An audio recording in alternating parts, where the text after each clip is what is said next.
Disgraced Prince Harry has emerged from 24 hours of hiding in Birmingham as he drags the British royal family into a new drugs scandal. So here are the images, very carefully released images, shall we say, of Harry just pretending all is okay. And that Charlotte Griffiths, the editor-at-large of the Mail on Sunday, who has been completely vindicated by Justice Nicklin in the slam dunk Daily Mail victory over Prince Harry in court, has revealed that on her first meeting with the then third in line to the throne, Harry produced a white pill, put it on her tongue, and said, "Now I know I can trust you." This revelation comes after both myself and Lady Colin Campbell, who is with me today, have revealed that Harry seems to be becoming increasingly dependent on legal substances. So, Lady C, we're going to get into all of these astonishing revelations about Charlotte Griffiths, including, by the way, comments that she has made about you in this major Daily Mail expose today. But first, can we just talk about the here and now? Because yesterday, Harry was visiting the Chelsea hospital, you know, with the Chelsea pensioners. Meghan was meant to be there. It was meant to be a huge deal. We didn't see one image of him, Lady C. Today in Birmingham, don't seem to be any cameras or any real journalists in there. This guy is clearly struggling through what is now his darkest week. Well, of course, Dan. He's facing millions of pounds in costs. I mean, which he doesn't have. Which he doesn't have, and which he never had. And he and Meghan both calculated, and let's remember, Harry gave away the game plan for this whole con, this operation, this crookery in Spare. Remember, when Archie was born, and Archie was too young for them to accept the Queen's invitation to go up to Balmoral because he couldn't fly that distance. But at the same time, they ended up taking him to the south of France, to Elton John's villa, which is a far greater distance, where Elton John introduced him to David Sherborne. And David Sherborne pointed out to him he had a case, and Harry said that he was going to defend Meghan against the press, blah, blah, blah, blah, blah. So the game plan was orchestrated by David Sherborne with the assistance of Elton John and David Furnish, according to Harry in his book Spare. Let's peg that in reality. Harry is now looking at millions of pounds in costs. Whether he was insured or not, he would only have been insured up to a certain point. And the fact of the matter is, he is looking at millions of pounds in costs. He's also looking at the total ruin of his reputation. It's gone. And yeah, absolutely. I mean, he's lucky that Mr. Justice Nicklin has not referred him, or indeed David Sherborne and Anjali Sanjani to the police for investigations into criminal activity. I mean, he really should have done it. And we know that this whole thing obviously came about because of criminals working behind the scenes at Byline Times, who Prince Harry had previously linked up with to try and destroy me. But Lady C, I just want to talk first about the drug revelation, because what is so ironic about this, Lady C, of course, is that it would never have come into the public domain if it weren't for Harry deciding to drag Charlotte Griffiths into court. She was very clear here and outspoken yesterday. She had no intention of kissing and telling or revealing the Facebook messages or talking about this drug moment at all, okay? Until he dragged her into court. He tried to ruin her life. And at that point, she has now released this article. And Lady C, it's a particularly difficult time for Harry to come out and try and deny this, because Justice Nicklin has just said that he found Charlotte Griffiths to be a credible and honest witness. So let me just read from you this astonishing revelation from Charlotte Griffiths today, where she writes, Harry had recently returned from California, where he'd been learning to fly helicopter gunships. I was a 27-year-old trainee journalist working on a gossip column for a very different British institution, the Mail on Sunday. According to the table plan, the Prince and I were to sit next to each other at dinner. And because Harry was doubtless wary about being introduced to an H&M-clad stranger, he decided to kickstart our relationship by subjecting me to a little test. From his pocket, he removed a small white pill. He then held it up to my face, popped it onto my tongue, and said with a smile, "Now I know I can trust you." Take that white pill he'd so brazenly stuck in my mouth, and then here's the important clarification, Lady C, which I discreetly removed and folded into a napkin soon afterwards. It was almost certainly paracetamol rather than something more sinister, but I couldn't be entirely sure. Trying to make small talk over the champagne, I therefore found myself pondering two questions. Had a senior royal just attempted to give me a Class A drug, and as a result, would I remain in possession of my marbles during what was a pretty swanky do, complete with butlers and outside caterers? Now, Lady C, can we just take one moment to think about the extraordinary nature of what Charlotte Griffiths is just revealing? She was a journalist, okay? Now, Harry claims he had no idea. I'm sorry, everyone at that party, Lady C, knew she was a journalist and placed him alongside Charlotte Griffiths in the table plan next to her. So, okay, Harry claims that he didn't know she was a journalist. Do I believe him? No, I don't. But he claims he didn't know. But even if he didn't know, Lady C, this is a 27-year-old young professional woman who he has never met before, who he seems to be feeding with drugs on the moment that they have met in some type of weird, like, sort of attempt to get her on side in this sort of drug-taking circle immediately. It's hugely, hugely grim, and it says a huge amount about the real Prince Harry. Absolutely. Also, it says an awful lot about Charlotte Griffiths. First of all, well, she says she didn't take it, Lady C. Are you questioning that? No, absolutely. But it says a lot about her because A, she didn't take it. B, she kept her mouth shut for however many years. C, she is bending over backwards to get the story past Liz Hartley at the legal department with absolute, and that's absolutely correct. So she says that it was a small tablet and it would have been paracetamol. Paracetamol are never small white tablets. They are relatively large white tablets. So right there, anybody who's ever taken paracetamol will know it cannot have been a paracetamol tablet. That's number one. Number two, she had to have known it wasn't paracetamol because as soon as you put paracetamol on your tongue, it starts to dissolve. So everything is wrong about that. She's being discreet and to get the story across the legal line. You know as well as I do what she's had to do, and she's done it. But there's no doubt in my mind that it cannot have been paracetamol. She knows it wasn't paracetamol. You know it wasn't paracetamol.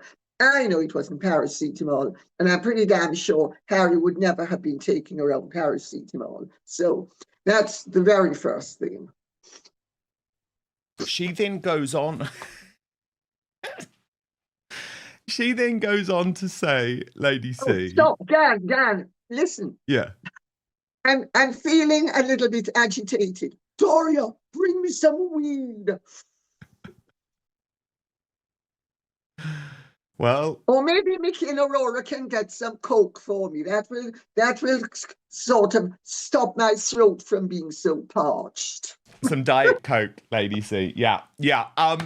Charlotte Griffiths then goes on to write, and again, you're probably correct, Lady C. This is probably in order to get the story across the line legally, but she does go on to write, and it is fair that I share the whole thing. Harry, who chronicled his youthful enthusiasm for recreational drugs in his autobiography Spare, told me with uncharacteristic seriousness that he was unable to indulge in narcotics these days due to the risk of random army drug tests. While others might take cocaine at the clubs, bars and parties he went to, he told me he now took something called creatine. It's a perfectly legal food supplement which is normally mixed with water and drunk by bodybuilders looking for that extra something. When inhaled in powder form, Harry had explained, the stuff provides a burst of energy that keeps one dancing till dawn. I have no idea if he's correct, so please don't try this at home. They also discussed American Girls over dinner, Charlotte Griffiths says. And she writes, interestingly, given the course his life would take, he vigorously defended American women, telling me he believed that while American Girls can be glossy, they are much more cerebral than people give them credit for.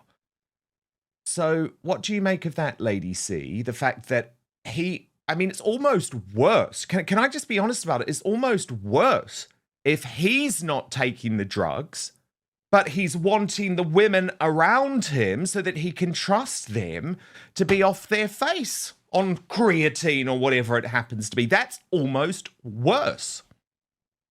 Well, but I don't think she's implying that what he put under her tongue was creatine.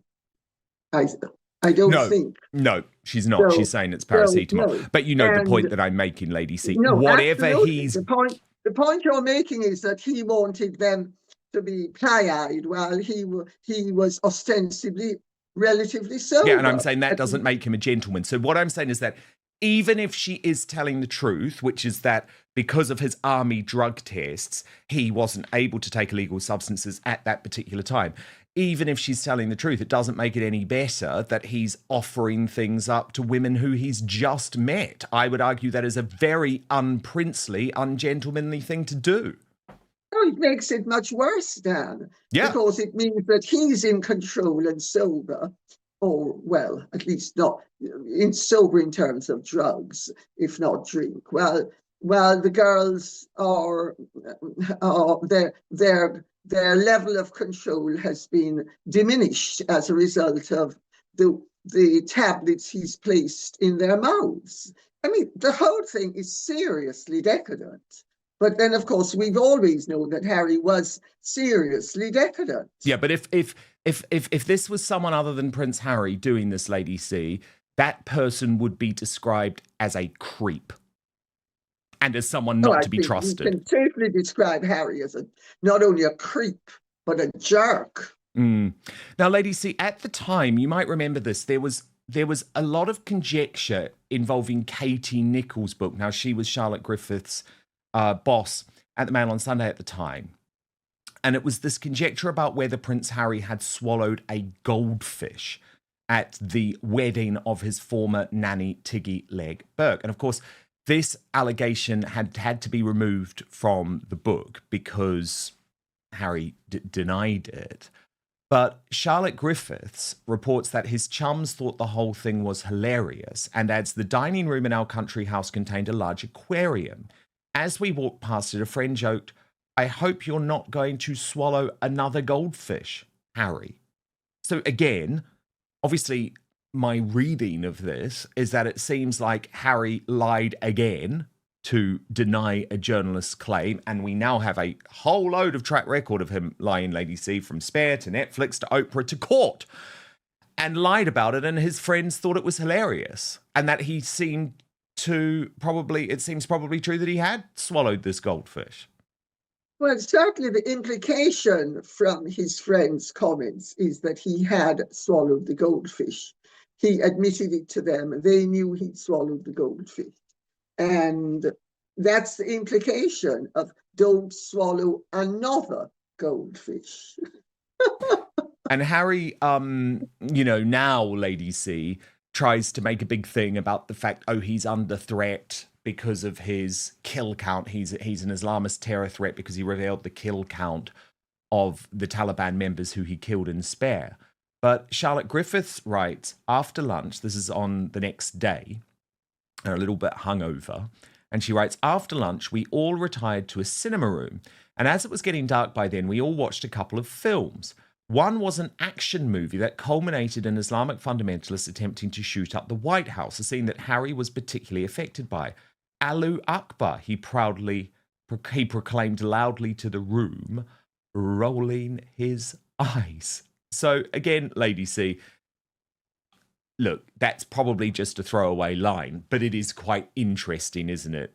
Now in the context of him trying to say, I need my security because I'm an Islamist terror threat. I think he was just being witty and droll, and I think that's perfectly harmless.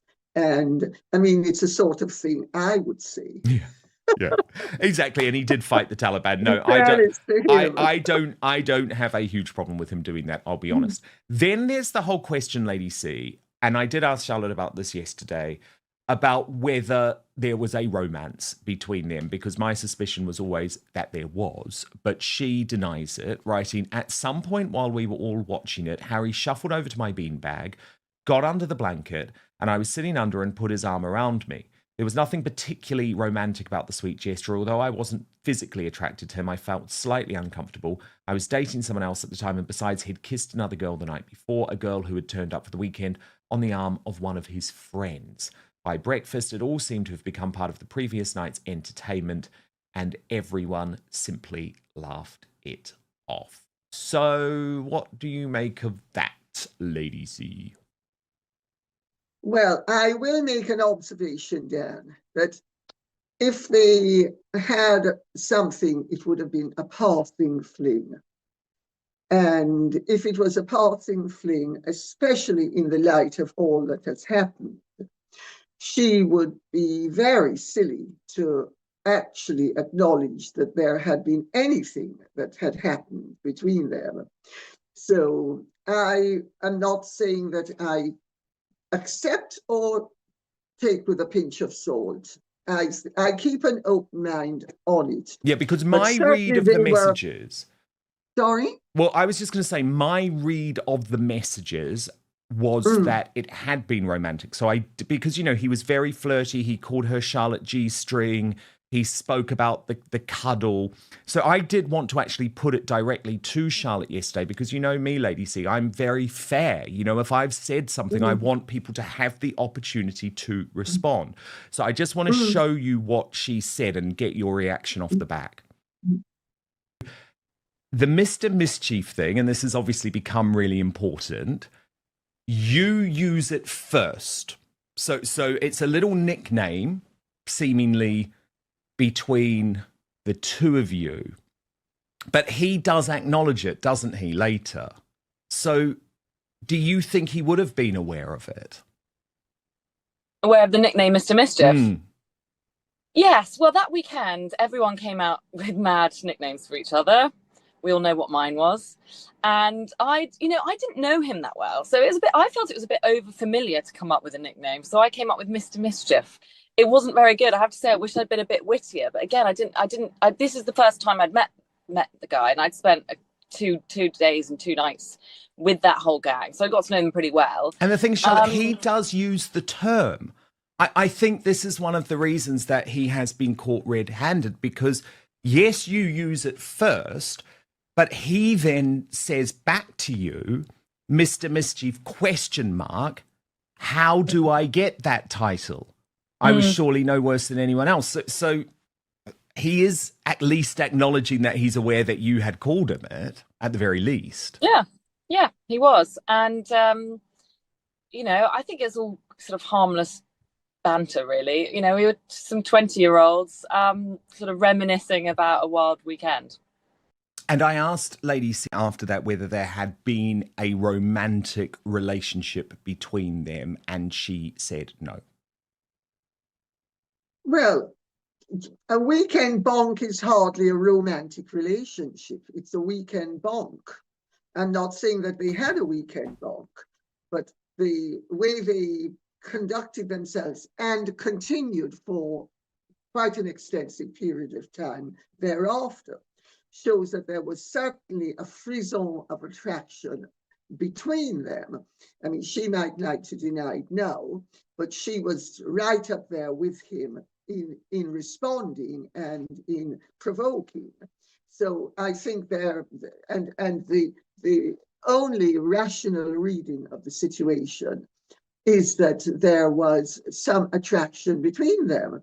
And, you know, I am sufficiently worldly, and remember, Dan, this is my world that we're speaking about. Absolutely. And I know all about people in their 20s. At aristocratic dinner parties with royals. At weekend house parties, having a little tryout. And if it doesn't work well, it doesn't work well. That's no big deal.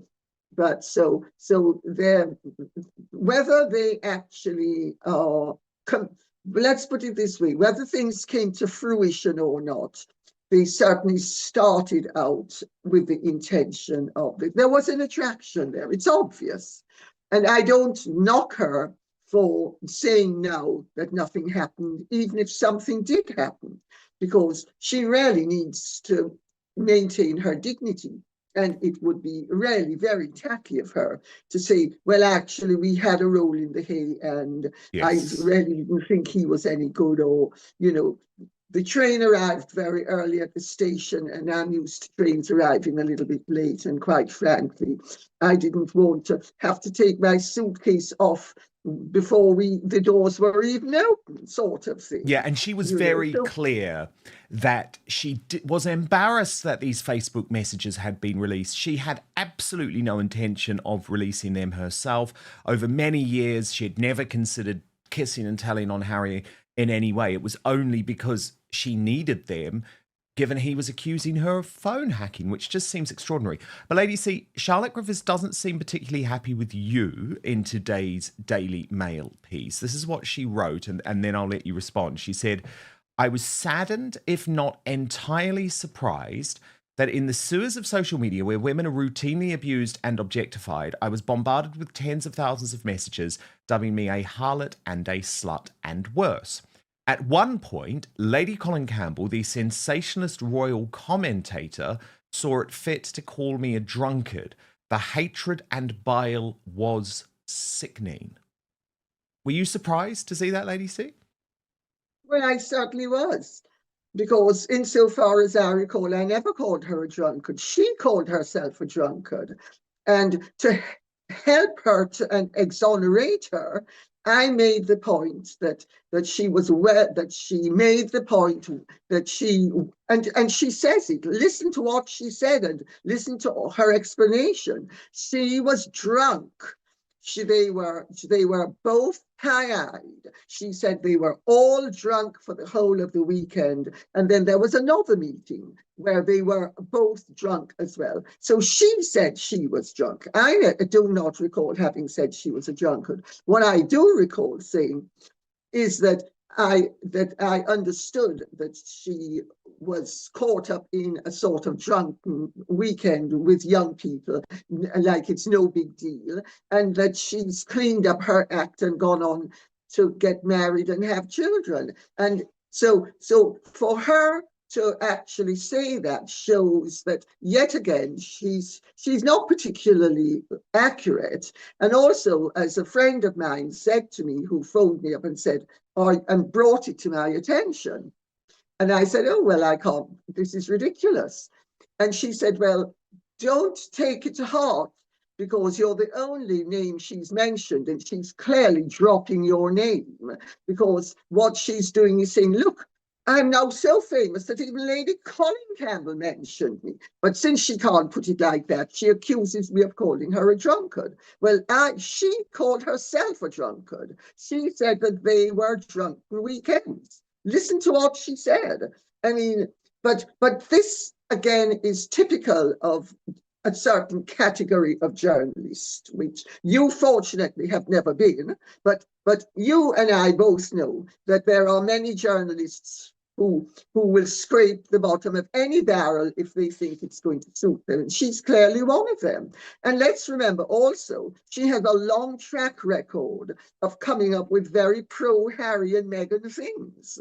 So I mean, her stance is somewhat dubious also. to call me a sensationalist royal commentator.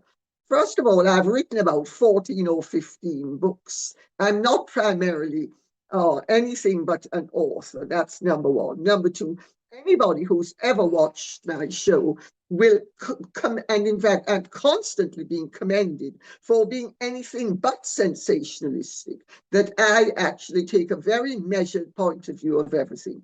So for Charlotte Griffiths to call me and to denigrate my literary career and cast me in the role that she's in, because she's a royal commentator with nothing else to recommend her. I'm not. And for her, it's like she's saying she's a blonde and I'm a brunette. I mean, the whole thing is just ludicrous. But as this friend of mine said, well, she obviously is promoting herself and pushing herself forward. And she was doing it also on the back of my name. So what can I tell you? The whole thing's ludicrous.